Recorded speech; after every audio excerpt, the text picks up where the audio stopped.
मुझे सिर्फ एक प्रॉब्लम हुई थी इन एपिसोड्स में, and please tell me if you guys picked up on this, maybe it's my screen. यार इनके ये पोस्ट में कलर सैचुरेशन में इन्होंने स्क्रीन इतनी पिंक लग रही थी। मैंने दो टीवीज पे चेक किया, दोनों टीवीज पे, and both my TVs were showing like a pink finish to the color correction. I think Shamoon mentioned last time that he's given it a reddish tone. नहीं, but this was not red. This is like a pink. हाँ, he did mention it. इसमें blue नहीं पहना किसी ने. नहीं, but मैं बात कर रही हूँ actually screen, overall screen had a pink sort of saturated kind of tone. Not in mine. अब मैंने पहले अपने लाउंज वाले टीवी में चेक किया, फिर मैंने कमरे वाले टीवी में चेक किया, दोनों में मुझे ये टोन मिल रही थी, और बाकी किसी चीज पे नहीं आ रही थी. मे बी ये कुछ हुआ, पोस्ट में कुछ हुआ होगा. I think it's a post problem for sure. कुछ मसला है. मैंने नहीं नोटिस किया. अच्छा, मुझे तो very strange. किसी को नहीं लगा. मैं दोबारा करके ना तस्वीर लेके आपको स्क्रीनशॉट भेजती हूँ. मेरे स्क्रीन पे तो एक पिंक टोन आ रही थी पूरे. और मैं टेक्नीशियन भेजती हूँ आपके घर. नहीं, कुछ मसला है, बाकी सब सही आ रहा है, सिर्फ इस एपिसोड में पिंक आ रहा है. फेज में लाइट कम आ रही है आपकी, रेड आ रही है. नादिया द ब्रेकर का मसला. Electrician has started. अच्छा, क्या पता. एनीवे, मसला ये कि overall very nice, lovely, and ये जो पूरा जो फैमिली जो एक इट्स फॉलिंग अपार्ट कंप्लीटली. एक डोमिनोज इफेक्ट है जो हमने पिछले हफ्ते भी बात की थी कि एक बच्चा क्या निकल गया घर से, बाकी भी सारे तितर बितर होके ना सारे बिखर रहे हैं. और very sad to watch. Traditionally जो वालिदैन चाह रहे थे और जो अब न्यू एज में जो बहुएँ चाह रही हैं, there is a big difference. But overall good drama, enjoying it, मज़ा आ रहा है, enjoying the characters, the storyline. So but you know I can't compare it to other dramas जहाँ पे बहुत यानी कि aesthetics पे बहुत काम किया गया है, because अब मुझे लग रहा है थोड़ा aesthetically ना this drama lacks something on screen. बहुत सादा कमरों में और घरों में और फ्रेम्स बना के सादा खुशबूबान है, कहानी पावरफुल है तो चल रहा है, लेकिन ओवरऑल स्क्रीन की जो खूबसूरती है is a little limited because there is just no sort of ambience to the play, but story is strong, so I will give it a 1. वालिदैन से लड़ रहे हैं, इसमें जुल्म जालिम कौन सा है, पैसा, जायदाद, प्रॉपर्टी. तो the enemy in this is basically monetary issues, right? Inheritance, हक. तो दुश्मन तो वो है इनका. अब अनफॉर्चुनेट है, लेकिन यहाँ पे जो वो जनरेशनल चेंज या डिफरेंस आ रहा है ना, कि ओल्ड स्कूल जो वालिदैन बैठे हुए हैं कि उनकी ये एक्सपेक्टेशंस हैं बच्चों से, और बच्चे जो आज़ाद होना चाह रहे हैं उनको बस बहाने मिल चुके हैं. बिकॉज देखिए जो एक के बाद एक जो निकल रहे हैं घर से, बेसिकली ये काफ़ी देर से भरे हुए पड़े हुए थे. They just needed a reason. जैसे ही उनको मौका मिला सामान बांधना शुरू कर दिया उन्होंने. They didn't take long. Nazabad में घर भी था उनका. तो मेरा मतलब ये तो तैयारी में थे सारे कि बस कुछ हो और हम. हमारे पिछले ही महीने घर खाली हुआ नाज़ाबाद में. पता है यहाँ पे एक डिबेट होती है, बहुत से लोग कहते हैं आप अपनी ज़िंदगी में ना घर जो है ना बच्चों के नाम ना किया करें, क्योंकि निकाल सकते हैं आपको, या फिर आप उनके आसरे पे रह रहे होते हैं. और I feel the worst thing for a person can be to be dependent on children when you're old. बुढ़ापे में जब आप डिपेंडेंट हो जाते हैं किसी पे या किसी चीज़ पे, तो वो बहुत ही एक खौफनाक चीज़ होती है, चाहे वो आपके रिश्तेदार हों, बच्चे हों, फ्रेंड्स हों. तो आपका क्या मानना है कि पेरेंट्स जो हैं वो, क्योंकि मैंने बहुत सारे ऐसे लोग देखे हैं. फाइनेंशियल इंडिपेंडेंस पूरी ज़िंदगी आपके पास होनी चाहिए, फाइनेंशियल इंडिपेंडेंस. बिकॉज अगर वो नहीं होता ना तो फिर then you need support from somebody and you may not get it. लेकिन अगर आप एक सर्टेन एज में एक अपनी पूरी जायदाद के ऊपर ऐसे बन के बैठे हुए हैं और आपको पता चला कि आपके बच्चे को ये चाहिए चीज, यू नो कि they can start the new business, इसमें एक तरीका ये तो है, उसमें तो फिर ज्यादा रंजिश पैदा नहीं हो जाती. इसमें एक तरीका ये है, देखिए अगर मैंने मेहनत की है और मैंने कुछ बनाया है और मेरे ऊपर है कि मैं देना चाह रही हूँ, नहीं अपने बच्चों के नहीं देना चाह रही, या किसी को भी देना चाह रही हूँ, मेरी मर्जी. बिकॉज एक ये स्कूल ऑफ थॉट होता है कि everybody should make their own life. जैसे आप बिल गेट्स और इन सबको सुने, वो कहते हैं कि we not leaving our fortunes to our children, we want them to have their own struggles, we will give them certain amount, the rest all go to charity, because we want our children to be able to make their own lives. जब आप सब कुछ बना के पका के बच्चों को दे देते तो वो अपनी ज़िंदगी भी नहीं जी रहे होते हैं ना, वो फिर वो सुस्ती में अपनी ज़िंदगी निकाल लेते हैं. सो आई फील कि एक हल ये होता है, specially in our sort of societies, कि आपने जो भी अपनी ज़िंदगी में बनाया है आप अपने गिफ्ट डीड्स तैयार करके रख लें, ठीक है ना। और क्या है कि जी ये देखिए मौत के बाद तो वैसे ही ऑटोमेटिकली सारा शरिया के through it all get divided anyway, और if you left a will I think is not really recognised but लोग बनाते हैं in Islam. I don't think we have a will option, but ये है कि आप गिफ्ट डीड्स बना के कर सकते कि जी ये मैंने बना दिए, देख ले ये लॉकर में है, कुछ भी हुआ मैं आपको अपना अपना हिस्सा दे दूंगी या दे दूंगा। दैट वे एक पैसिफाई हो जाते हैं बच्चे कि यार माँ बाप ने सोचा हमारे बारे में, हमारा कोई हक नहीं। ये नहीं है कि एक बहन को ज़्यादा मिल रहा है, एक लड़ाई कहाँ होती है कि जी आपने एक को ज़्यादा हक दे दिया, या लड़ाई होती कि जी आपने मेरी बहन को गाड़ी दी मुझे नहीं दी, you know like stupid things.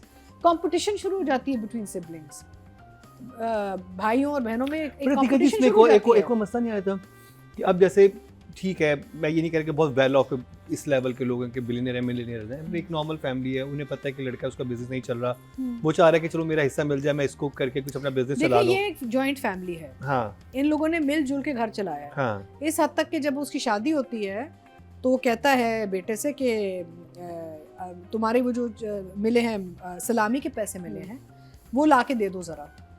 वो कहता है अबू जी मैंने तुम्हें बचाए हुए थे कि हम हनीमून पे जाना चाह रहे हैं मलेशिया, वो नहीं देने देता। तो अबू कहता है कि मरी तक चले जाओ, मलेशिया कौन जाता है। I mean it's apparently obviously it's a family that struggled and grown together.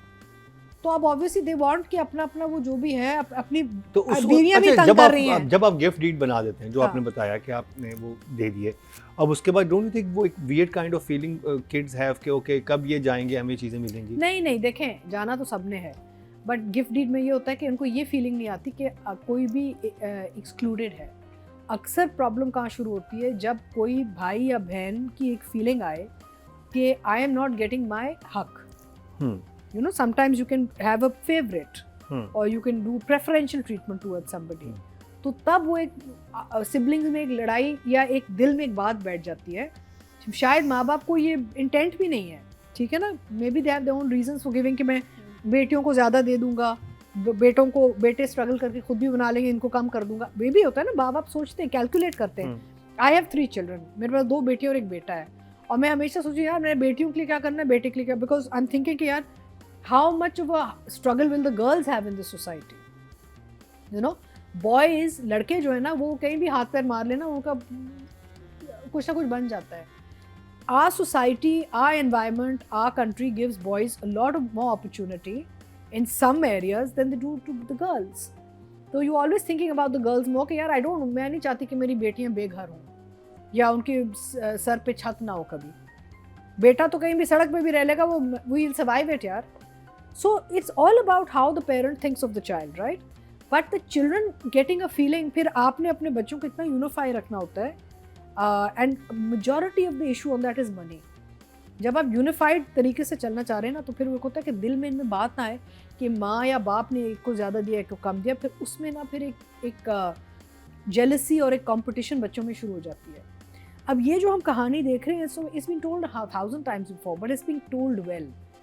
और ये आपको एक टिपिकल कहानी सुनाई जा रही जहाँ पे एक मिडिल क्लास एवरेज फैमिली जो एक जॉइंट फैमिली चलती रही है till a new girl has entered the frame, और वहाँ पे गड़बड़ शुरू हुई है, तो सारा जो वो बिखरना शुरू हो गया आपकी आंखों के सामने, बिकॉज एक्चुअली इसकी फाउंडेशन कच्ची थी फॉर सम रीज़न। बाप ने कुछ ना कुछ तो कहीं ना कहीं कुछ फेवरेटिज्म या कुछ, जैसे बीच वाला बेटा कहता है कि ही हैड नो औकात ही नहीं है उस बेचारे की, कहता है यहाँ पे भी मैं काम करता था, मैंने क्या सीखा, क्या मिला मुझे, मैं वहाँ जाके हैदराबाद में काम करूँ तो कुछ सिखा ही देंगे मुझे, कुछ मुझे दे ही देंगे। You see he had a feeling, तो उस फीलिंग पे उसने कहा मैं तो सामान बांध के अपने फैमिली को लेके जा रहा हूँ। सो देयर वाज एक फाउंडेशन जिसकी बेस ही ख़राब थी इस फैमिली में, that is coming to our attention now. So it's a very interesting story, told very well, no frills nothing, but ये है कि I would like to see a little more, I think थोड़ा सा I don't know how to pinpoint it, because obviously story तो predictable है,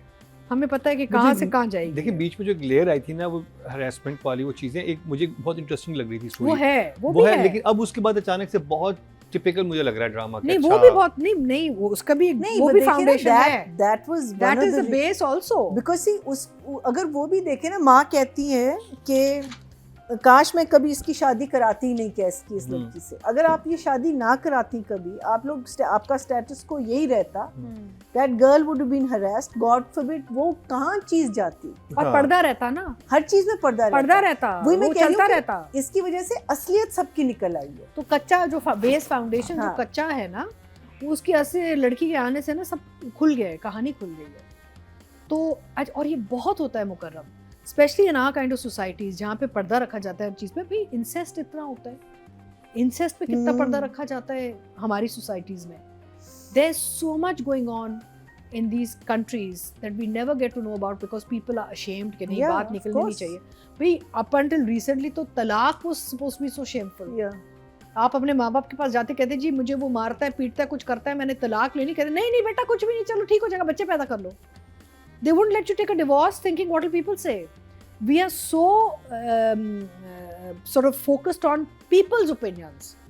हमें लोगों के ओपिनियन पे बड़ा डर है, लेकिन हमें इस चीज़ का नहीं है कि जी is my mother suffering, is my son suffering, is my daughter, ये नहीं हमें मसला। तो आई थिंक ओवरऑल जो एक करेक्शन है हमारी सोसाइटी में, हम जो ड्रामा में चीज़ें दिखाते हैं ना उससे कुछ सबक भी हमें सीखने चाहिए कि ओवरऑल एक करेक्शन के टाइम है यार। You should start to think about what's really important rather than what people, who people. मैं आई रिमेंबर जब when I was getting divorce and I had small children, मुझे लोग कहते हैं oh you know you should remarry, और पता नहीं लोग क्या कहेंगे। मैंने कहा देखिए ये लोग जो है ना ये बिल नहीं भरेंगे मेरे, ना बच्चों की फ़ी भरेंगे, ना मेरे किराया भरेंगे, ना they won't put food on the table. I don't give a damn about this people. जो लोग समझेंगे मुझे, जेन्युइनली समझेंगे, सो बिस्मिल्लाह, I love them to death, but I have to run my home and bring up my children and live a practical life, not this imaginary people that exist in our world, you know. तो ये from that point of view this drama is very good. Harassment का भी full circle आएगा अब वापस ना कि क्या होना है आगे जाके। So but I don't no, something is missing, I can't pin point it. मेरे लिए इस ड्रामे में या इस प्रोजेक्ट में कोई चीज़ है जो मुझे लगता है थोड़ा सा कुछ फैक्टर कुछ मिसिंग है। आई don't know why, I can't even I can't I think figure it out. screen is not that rich. Outdoor, I think outdoor में कम है, इसलिए हाँ। घर में I don't, काफी कुछ है, है ज्यादा चक्कर, घर है। कुछ गड़बड़ है मुझे समझ। अच्छा जैसे अब वो पड़ोसन आई, मुझे बड़ा अच्छा लगा। ऐसे ही होते हैं लोग, घुस जाते हैं आपकी ज़िंदगी में यार। जैसे ही वो देखते हैं कि कोई बंदी अकेली है, बताइए ना जी, अच्छा मियाँ अच्छा रात को आपकी किस चीज़ पर लड़ाई हो रही थी।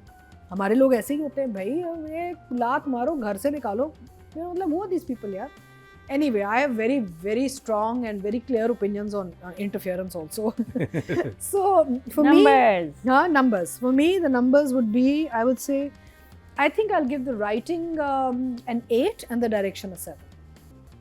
Okay, so basically, I think Madhiya has done a very good job with the character. बहुत अच्छा काम किया उन्होंने, बहुत मज़ेदार काम है, बहुत रियलिस्टिक काम है, और इन्होंने बहुत जान डाली है कैरेक्टर के अंदर। And it's a very interesting character लिखा भी गया है अच्छा ना।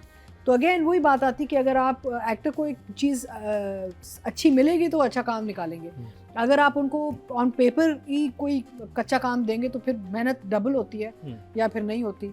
सो I think she is done a good job. I will give her for this character, I will give her a 7, and Sheikh Saab is also doing very well.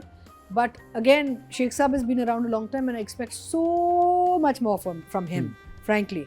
I'll give Sheikh Saab an 8.